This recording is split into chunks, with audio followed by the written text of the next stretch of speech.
来看欧洲的中部甲南部，因为热流的关系，希腊的温度是来到43度遐悬。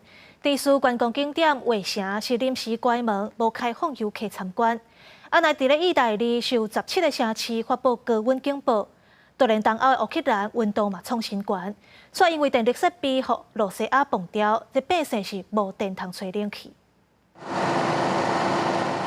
伫咧路看到真侪台大大细细发电机伫咧跑，当局伫咧路边喷水降温。乌克兰的电力设施和俄罗斯轰炸，电力的供应只敢若剩去年的一半。几乎16温度升到36度，创1931年以来上悬的纪录。真侪民众无电是真痛苦。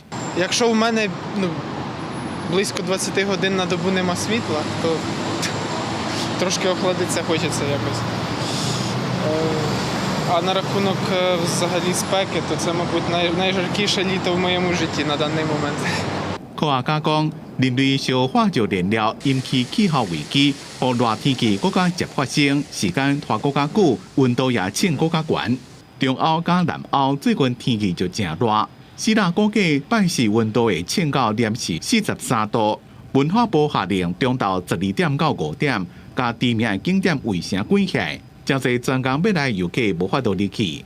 But a little upset that we can't go up and see the Acropolis on the only day we're here. So, yeah, not real happy right now. 希腊政府也下令，温度若超过40度，伫此外的工作就要暂停。意大利受17个城市发布严重高温的警报，估计有一寡地区的温度会到40度。当局希望老大人尽量踮伫咧厝内。罗马有游客就热到挡袂牢，走到特拉维喷泉地下城观光兼纳凉。Eravamo curiosi di vedere questo punto che non abbiamo mai visto, ma poi soprattutto per il caldo, per cercare un po' di fresco.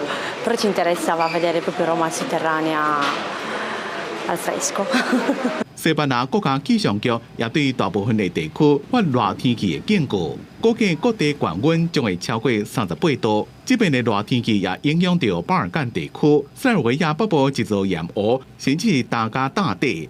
首都贝尔格勒更加经历150年来上热的7月16，温度到摄氏40度。